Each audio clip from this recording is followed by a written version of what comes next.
The spoken or unspoken assumption is that Article 370 is temporary, lying in wait for a greater integration. I'm saying that that view is completely fallacious because integration is not a measure of how much control the center has.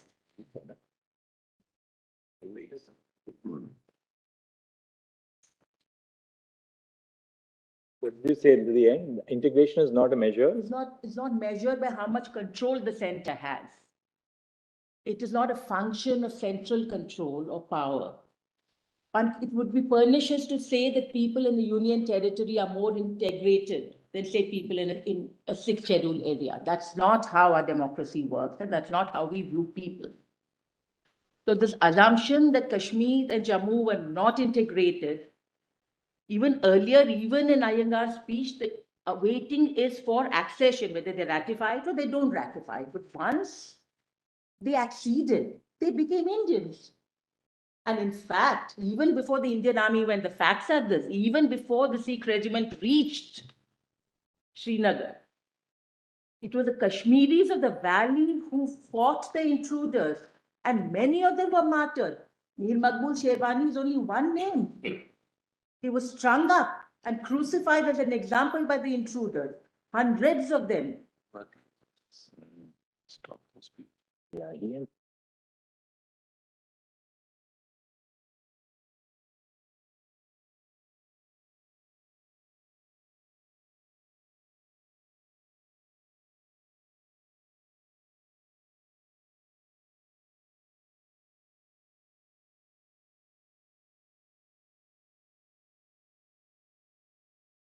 Not cross over. I mean, it's heroism beyond belief. So we're not waiting for them to integrate anymore. Now, at the point of that, at the point of accession, aside from when the Maharaja yielded, how much sovereignty he retained, whether his pact is enforceable or not as a fact between two sovereigns of whom one was subsumed, is a different matter. I'm saying there's a democratic argument to be made of shared sovereignty. At the point of accession, because political sovereignty vests in the people of Jammu and Kashmir became sharers of Indian sovereignty as political sovereigns. And your lordships have recognized the theory that political sovereignty is entrusted to the legal sovereigns, and the Constitution is an embodiment of that.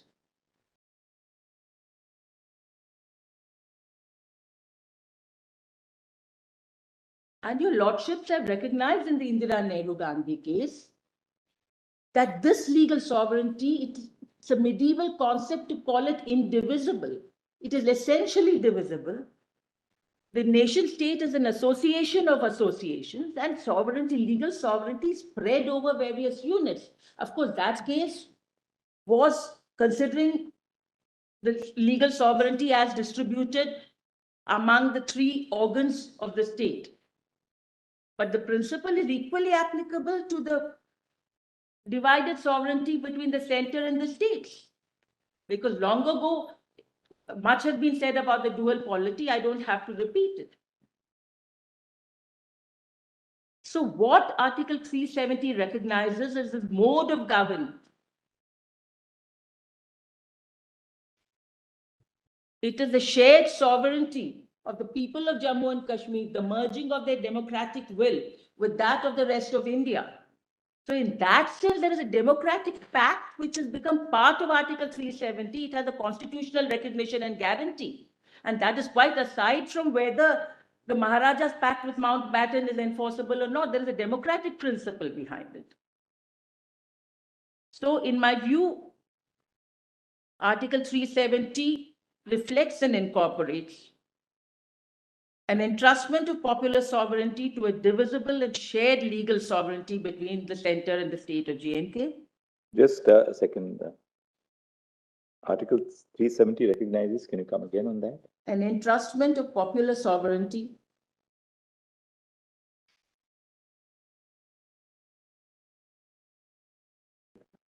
to a divisible and shared legal sovereignty between the center and the state of Jammu and Kashmir.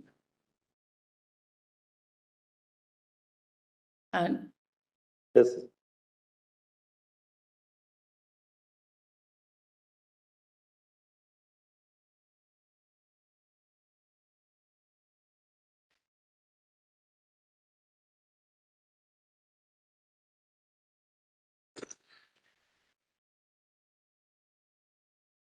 Yeah. And just as integration is not synonymous with centralism, sovereignty is not the preserve of the center. Article 370 also reflects and recognizes the historical and geopolitical background of a democratic coming together of people's will. The will of the people of Jammu and Kashmir meeting the will of the rest of the Indians. It was really a democratic urge, and many have spoken about it, how they chose India over Pakistan, although they were not given the choice of a plebiscite. Even so, they chose a secular and democratic option. They said, here is a state which recognizes the sovereignty vests in the people. And also, as your lordship said in Indira Nehru Gandhi, that this shared sovereignty is really a system of checks and balances. Equally, it is so between the center and the state. So Article 370 also reflects a system of checks and balances, central power and the power of the state.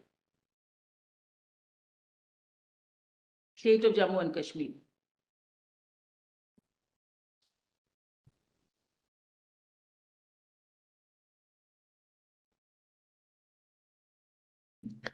Because the people are never completely excluded from any process, although they have entrusted their sovereignty. This is what the judgment says. So the checks and balance system is what expresses the political sovereignty so that nobody encroaches.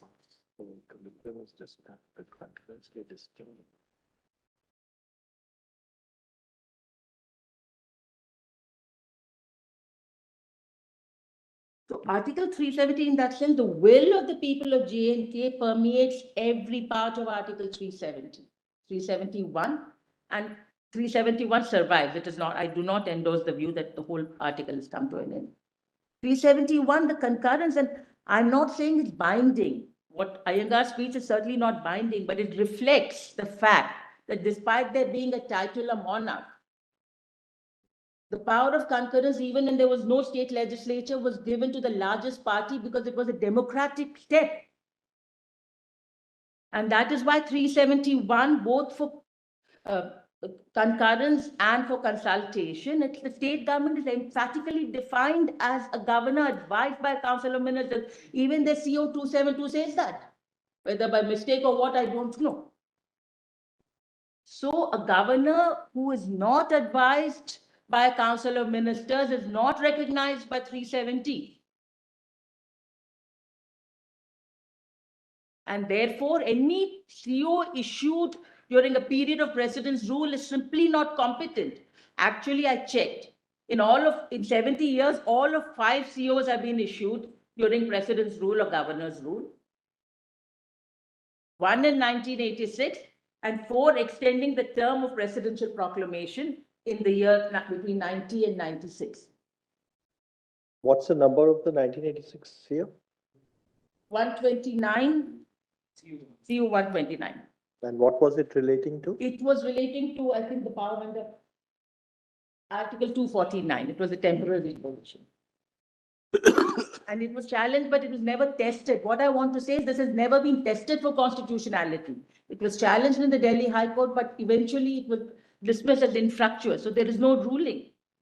So despite the peremptory terms of Article 370, whether a non-responsible government, a government not responsible to the state legislature, could exercise this power of concurrence has never been tested. And I'm saying it cannot be done.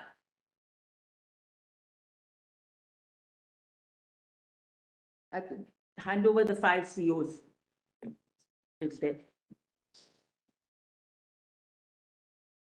And therefore, Article 356, which is not covered by a non-obstantive clause, 370 is. Its special term, its sui generis power to the state government is a power And it is not a function that can be taken over by the central government.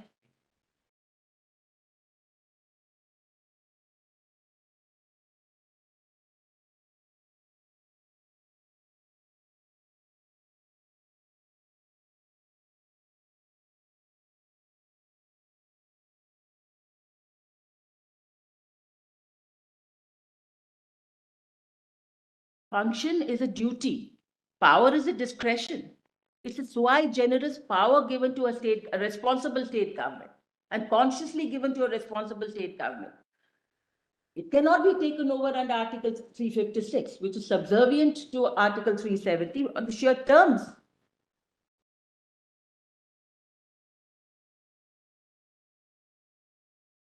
And even a responsible state government's consent will not suffice for changing the terms of the article. It has to emanate directly from a constituent assembly. A constituent assembly signifies an exclusive agency, exclusively devoted and representative of the people of Jammu and Kashmir, fully and exclusively.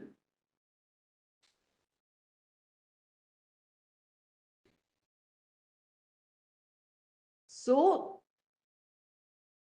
if a change has to occur, it has to occur by an emanate. The recommendation has to emanate from an agency which is equal in mandate and stature to a constituent assembly. This is how the will of the people of Jammu and Kashmir, on a principle of shared sovereignty, is reflected in Article 370. And that agency, which must be equal, today there is no constituent assembly. After 57, there is no such agency on the horizon. If it has to be contrived, it will either be through political will, as they say, the hour, if I may paraphrase, the hour may produce the means. Else, whether it can be contrived in terms of the existing constitution, I do not think Article 368 will apply. Because the terms of Article 370 is this article, and Article 1 will apply. So the limitations are there in the article itself, but whether it applies or not, that's not what has been done. Some thought and sensitivity and democratic stirrings are required to think of an agency which could express this will. But one thing is clear, it cannot be any agency of the center.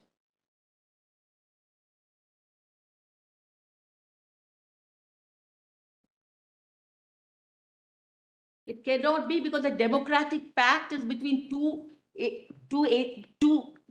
power centers of sovereignty. And this is not as though they're setting up their wills against Indian sovereignty. As part of Indian sovereignty, there's a checks and balances system. There's the state and the center. So how can the center exercise the power which has been given to the state? It's, on the face of it, it's absurd.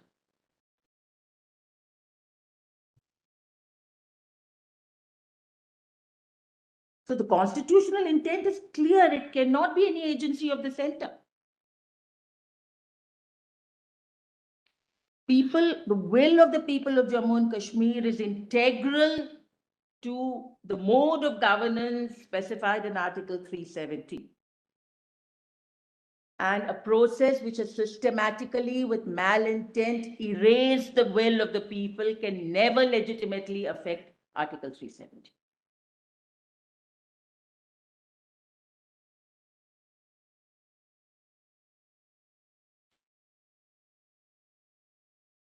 And their will has been systematically erased in this fashion. I'll quickly give the run-up. 20th of June, the governor's rule is imposed because and it is stated in the order that because one party has withdrawn and no other political party is ready to form the government. This is why governor's rule was imposed, not because of anything else, not because there was a security issue, not because the state was in any danger. Because no political party was willing to form the government, then what earthly reason had the governor to dissolve the House within 30 minutes of two agencies saying we are ready to form the government?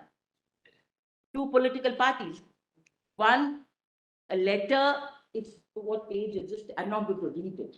Page in the petition compilation. Mr. Sibal has already taken us. Yes, I don't want to read it again. So 56 out of 87 MPs stake a claim. The governor is not there. We cannot determine where the governor is, but we can inform him. It is on record that the secretary has acknowledged the WhatsApp message. He does not answer the phone, fax doesn't go through. He is informed on WhatsApp, and a public tweet tagging the governor is issued. By 8:16, this is done, and by 8:57, we are notified that the house has been dissolved. What earthly reason has a governor to dissolve a house when governor's rule was imposed only because no political party was ready to stake a claim, and when political parties are ready and willing to stake a claim? What business has the governor to say, I'm not here, I'm not there?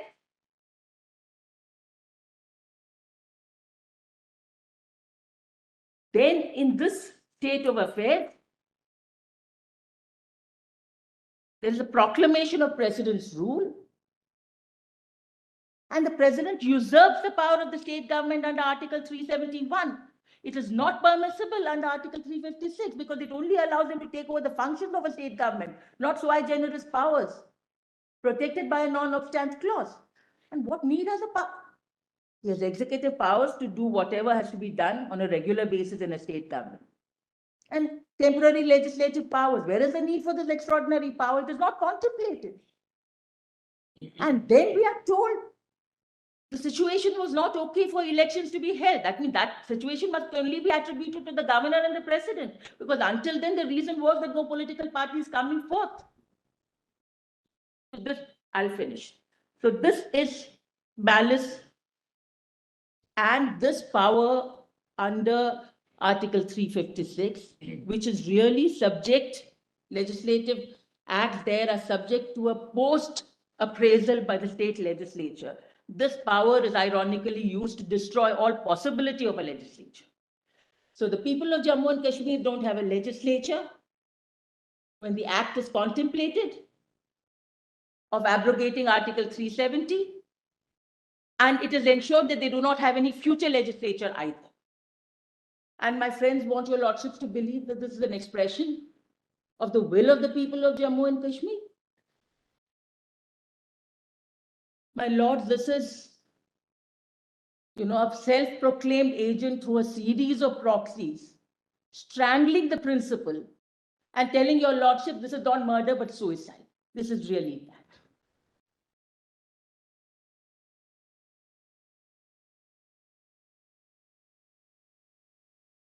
And this CO272 is not only legally untenable because of what I said about Article 371 and the sui generis power. Only one page I want your lordships to see. There is this public functionary, volume 13, page 435. Of the documents?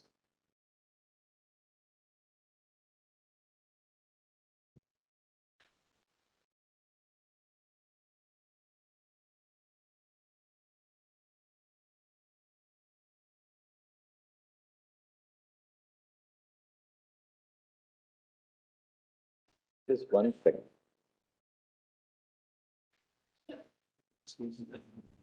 Here is a governor who gives video interviews. I'm aware that strictly a newspaper report is not evidence. It is not evidence in the sense that you cannot base a criminal conviction on it. But when a public functionary, former What is this at page?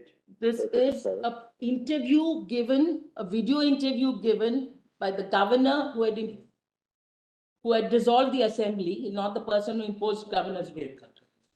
And also, it's supposed to have given concurrence for CO270. Page you are referring to. He's still lingering on the. 13 pages. This is an interview he gave to Wired. Why I am interrupting? It's part of the compilation. No, this is an impediment filed in 22, never listed, for the first time being listed. Therefore, I am asking you what. Sorry? Yes, which part do you want us to I just see? want to read from the middle. So, Karan Thapar, so really you had no idea. He had no idea on the night of August 4 what was coming. And he has given concurrence like this. Satyapal Malik, absolutely nothing. I did not know anything. I was nearly called by the Home Minister one day prior saying, Satyapal, I'm sending a letter tomorrow morning. Please get it passed by a committee before 11 tomorrow and send it to me. The whole world is aware of this. We cannot sit in an ivory tower and behave it never happened. Post facto statement. Post facto statements. But only at that level, your lordship may consider it as post facto statement. Obviously, before that, he didn't even know, he could not have issued a statement. So this is people's will. Only two other points. This, your lordship will have to see Article 370, CO 272. It is true that in 1954, just 2 points and I'll finish. CO in 1954, when the Constituent Assembly was functioning and also doubling as a legislative assembly, for a brief while there was a CO saying references to the legislative assembly in the Constitution would be read as including a reference to the Constituent Assembly of Jammu and Kashmir. That was a situation where this made sense because there was a corresponding body which was functioning as a legislative assembly. But This was in 1954, Ms. Nitya, this was in 1954, you said? She said for a brief period in 1954, when the Legislative Assembly.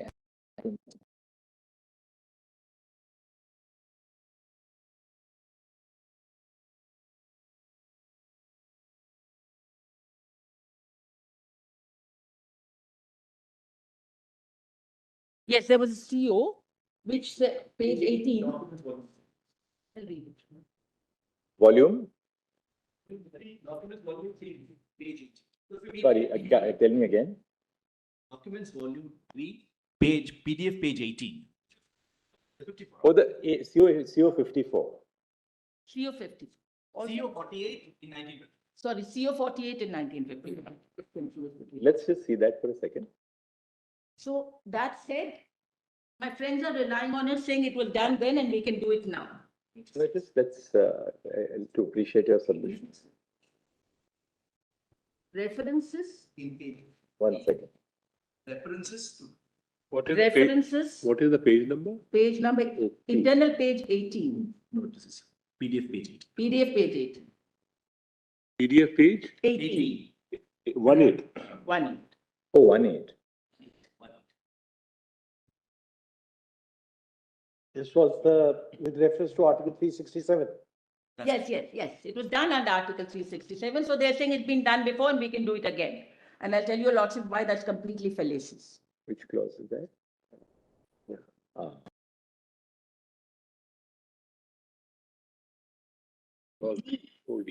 Subclause 4D.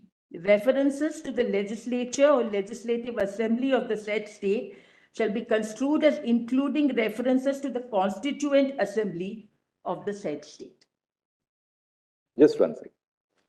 Was this withdrawn later on? No. Yes, it was temporary and then it was changed. Once the constituent assembly stopped, then it was just legislative assembly. No. Was there a CO issued? Yes, the CO issued. CO 1958 removed. The 1958 would be post-Constituent Assembly. Yes. There was no constituent assembly at that time. So Till the Constituent Assembly was there, this concept Yes. of 4D was available. Yes. That's it. Removal this page is at page 26, your lordship may note that. What's the CO number? 56 in 1958.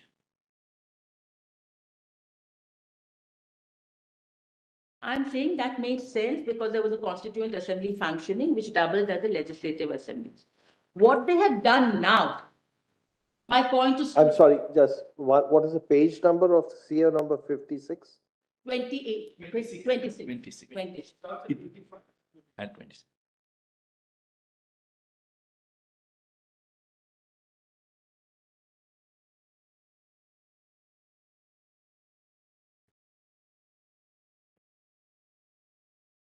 This would be clause 7C, is it? In paragraph 14 relating to part 19, C in clause C, Omitted. subclause D shall be omitted.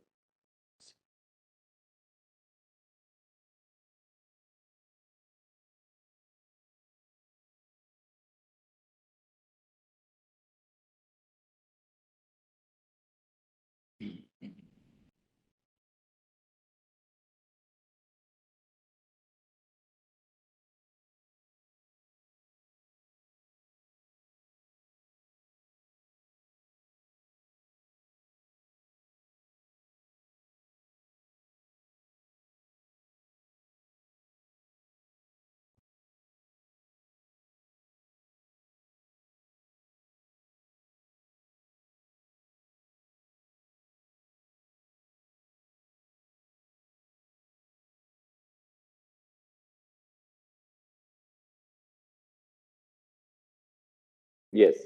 But what they've done by way of CO 272, aside from the argument that they could not have done it because there was no power under 371 with the center or with the governor, the absurdity, you see, it is as an exercise under Article 367, it leads to a semantic absurdity.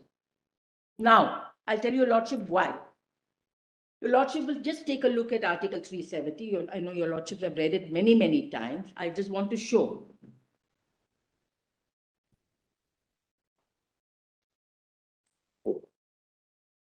Now, clause 3.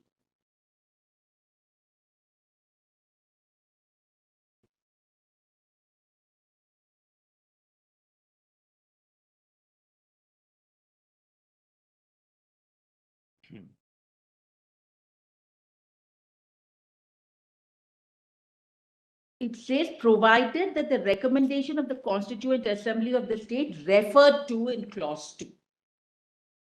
And clause 2 refers to a Constituent Assembly for the purpose of framing the constitution of the state. Now we're making an argument on pure elementary logic. There is a reference to a Constituent Assembly as referred to in clause 2. Clause 2 remains on the book for reference. And it refers to a Constituent Assembly for the purpose of framing a constitution of the state. So there is a relationship of identity between what the Constituent Assembly in clause 3 and the Constituent Assembly in clause 2. A is A.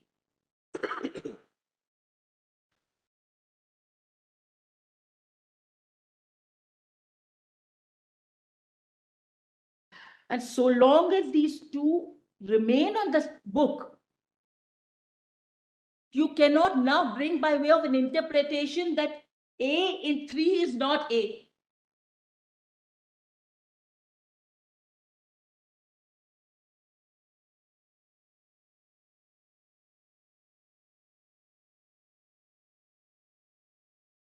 Because what CO 272 says in clause 3 alone, even what is referred to in clause 2 becomes something else, non-A. So long as this is there for reference, you can't include clause 2 and say it means something else. It's a logical absurdity. It's a semantic absurdity. It cannot, A is either A. A cannot be A and not E at the same time, but that's what they're trying to do. All right, at this point we've got Yes. yes. Otherwise, the only way this exercise would have been valid is if they had, in fact, what they've attempted to do is they've removed all these words and substituted legislative assembly for it. In actual effect, that's what they've intended to do, which is an amendment. It cannot be an interpretation. And aside from that, even otherwise, A equals not A, Constituent Assembly is not Constituent Assembly. Governor who should act on the advice of Council of Ministers equals governor who is bereft of a Council of Ministers. The entire exercise, my lords, is full of Carroll and Lewis Carroll parallels. The whole thing is an exercise in absurdity. All right, thank you. And one last, and I have referred to Humpty Dumpty, I don't want to read it again. Changing meanings after the event, and that is it. And one last thing I want to tell your lordship, that this argument, even if Jammu and Kashmir flows with milk and honey, the argument that in order to secure people their constitutional rights and development, we have to destroy their entity, we have to destroy their statehood, that is the argument taken, and that cannot be countenanced regardless of anything. And one other, which is not a legal submission, and I'm not referring to facts, I'm winding up with this. In October 2019, with a friend, I visited the valley. And I was able to do it because I'm used to traveling unobtrusively, not because people were not stopped. The one name that resonates in the valley with faith is that of Mahatma Gandhi. They remember him as a man who lived and died for his word. Somewhere, that legacy must be kept in mind while deciding this time. That's all. Thank you, Mr. Ramkrishnan.